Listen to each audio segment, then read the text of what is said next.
আসসালামু আলাইকুম, আশা করি সবাই ভালো আছেন।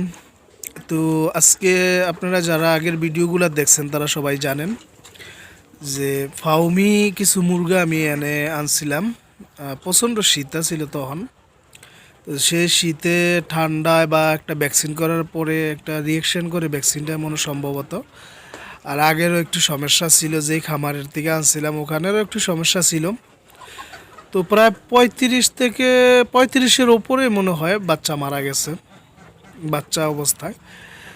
তারপরে আর আলহামদুলিল্লাহ তেমন একটা মরে নাই। এখন প্রায় 67-68টা মুরগি আছে এখন। তো এখন আজকে মোটামুটি 3-4 দিন আকাশের অবস্থা ভালো। এই যে একটা মুরগি এনে বসে রয়েছে, এটা ওই সময়ই প্রতিবন্ধী হয়ে গেছে। আর এই খাঁচার মধ্যে একটা মুরগি বন্দি করে রাখছি, কারণ এটার পেছনের পালকগুলো উঠে গেছে আর ঠোরকাইয়া এই মাংসটাই খাইয়া ফেলাইছে। নিজেরটা নিজেও ঠোরকায়, আবার এনে যতগুলা মুরগি আছে সবগুলা এটারে ঠোরকায়। তো এই জন্য আজকে পুরো 10 থেকে 15 দিন এগুলোরে আলাদা খাঁচায় রাখছি। তো যাই হোক, এখন প্রায় 67-68টা মুরগির মতো আছে। এর মধ্যে 5টা আবার আছে মোরগ। তো এগুলা ডিমের জন্য আনা হয়েছে, ডিমের জন্য, যাতে ডিম পাই।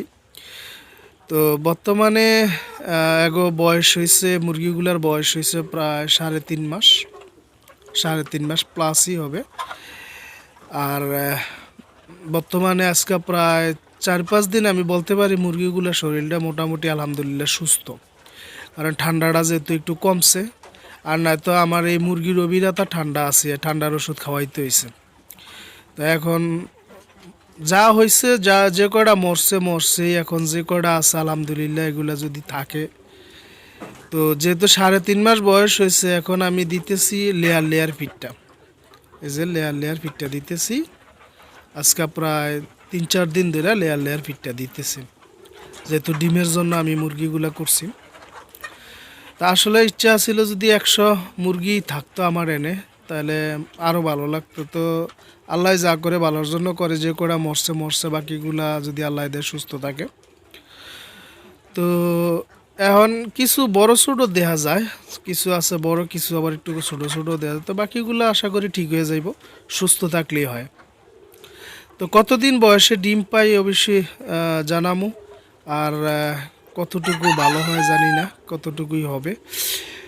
তো সবাই ভালো থাকবেন, ভিডিওটা দেখার জন্য ধন্যবাদ, দোয়া করবেন। আল্লাহ হাফেজ।